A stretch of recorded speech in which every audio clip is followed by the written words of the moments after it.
after Byzantine, the average male speaks around 7,000 words a day, while the average female speaks around 20,000. Words are important for us to communicate, but I think that what we do instead of what we say has a far greater impact on others around us. Actions speak louder than words, and that became true when I met Sandra. I went on a mission trip to Mississippi where I worked with adults with disabilities, and I spent a lot of time with Sandra. She could barely talk. She only said like 3 sentences to me. It was the last day at Sun Valley, the last day I would ever see her, and she was sitting in her rocking chair, and I was kneeling beside her, holding her hand, and the strumming of a guitar entered the room as we were about to sing the song, How Great Is Our God.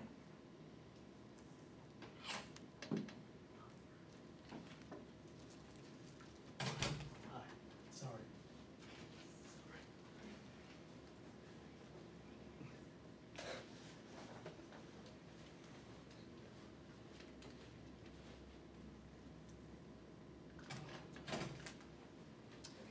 We were about to sing the song, How Great Is Our God, and we all attempted to sing. All of our voices were clashing with one another like the tension in a thunderstorm.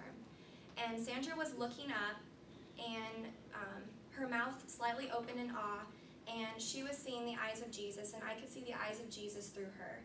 And the song became breathtakingly beautiful. I began to cry, full of so many emotions that were punching me in the chest. The tears that traveled down my cheeks didn't represent sadness, but the joy of getting to know Sandra. She watched me, her eyes full of warmth and vibrance.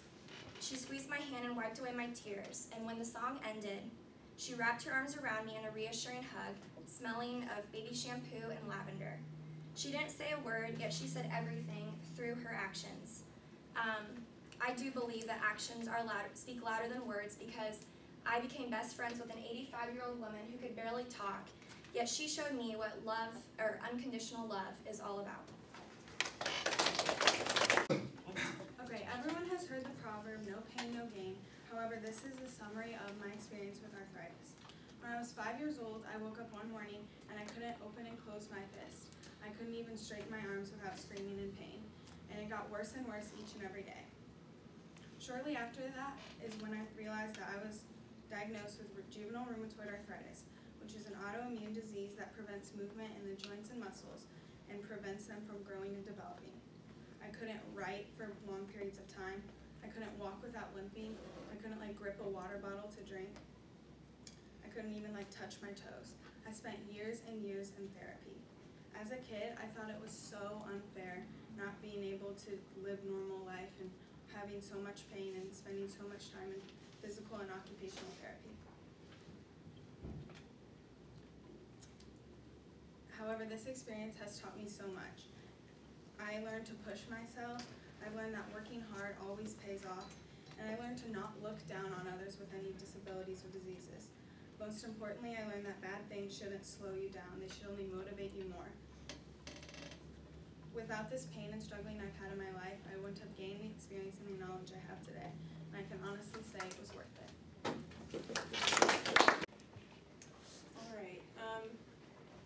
Well, I thought this would be a prime time to explain to everybody what actually happened, because I know there's a lot of misconceptions about what actually happened, and few people actually know what did happen. So,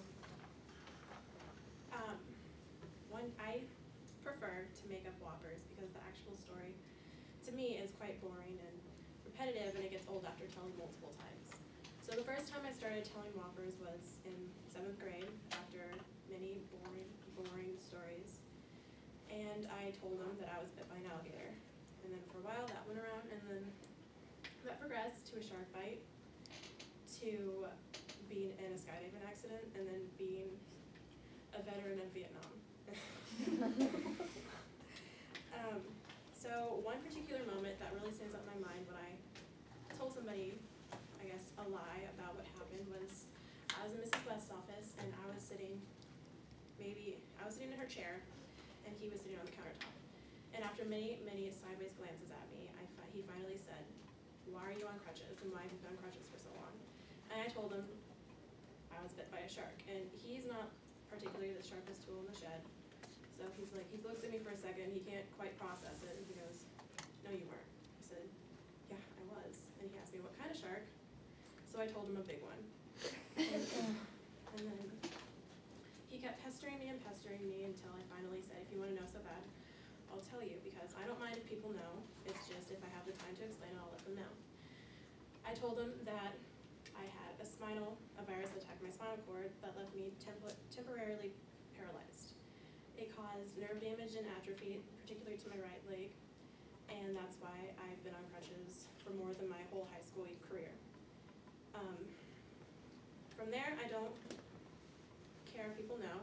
I just prefer not to let them feel awkward, because most of the time they do. As soon as I tell them, they're like, oh, they don't know what to say. So I deflect it with humor.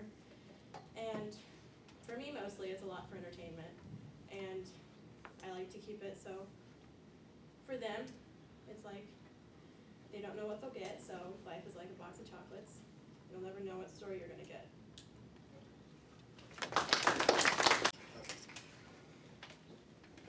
Growing up, my mom always used to tell me, "El que persevera alcanza," which translates to, where there's a will, there's a way. When I was young, I loved playing baseball. I was really into it, and I was usually the best player on my team. But through 5th grade, I had never hit a home run, and it really bothered me. So after my 5th grade season, I decided that I was going to work as hard as I could so that I could hit a home run the next year. The summer before my 6th grade year, me and my dad would spend time before, after, or even on days we didn't have practice in the batting cage. And I would just hit baseballs until I was too tired and I couldn't go anymore. So fast forward to my first game of 6th grade. I remember it was a bright sunny day. I could smell the sweet scent of popcorn coming from the concession stand. I could hear the loud and embarrassing screams of my parents supporting me. And I was ready. It was the day that I was gonna hit my first home run. I was a leadoff hitter, so I got to hit first, and I knew it was time for my hard work to pay off. I saw the first pitch, I swung as hard as I could, and it was gone. I knew it right away, and I jogged around the bases with a big smile on my face, because it was one of the happiest moments of my life up to that point. A home run is a small accomplishment, but I learned something that day. I learned that if I work hard enough, I can accomplish almost anything, and that's something I still go by today.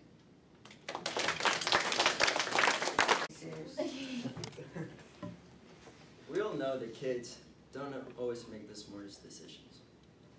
2 weekends ago, I didn't make the smartest choice when I decided to lie to my parents by telling them that I was spending the night at a friend's house, when in reality, I was out with another friend. Everything seemed to be going just fine until it all happened. My friend had lost control of the car, and before I knew it, the car was upside down. It was one of the scariest, weirdest, fastest, but yet slowest moments of my life. The last thing I remember was him saying, "Oh my God," and then everything went into slow motion. That's when I felt the car rolling twice and then a sudden stop when we hit a wall. My mind bursted with disturbance as I laid there asking myself, what just happened? Is everyone okay? Is this real? Am I alive or am I dead? And then I heard my friend's voice saying, "We need to get out." I was in pain, but I managed to close my eyes, take a deep breath, and get to the back door. I got out and helped him out. Then I stood there looking at the car, and I thought to myself, there's no place like home. No matter how boring it can be sometimes being at home, there's no place like home. The crucial thing I learned about all this is that yes, us kids will make mistakes sometimes, but before we make a decision, we need to think about it twice and ask ourselves if it's really worth it.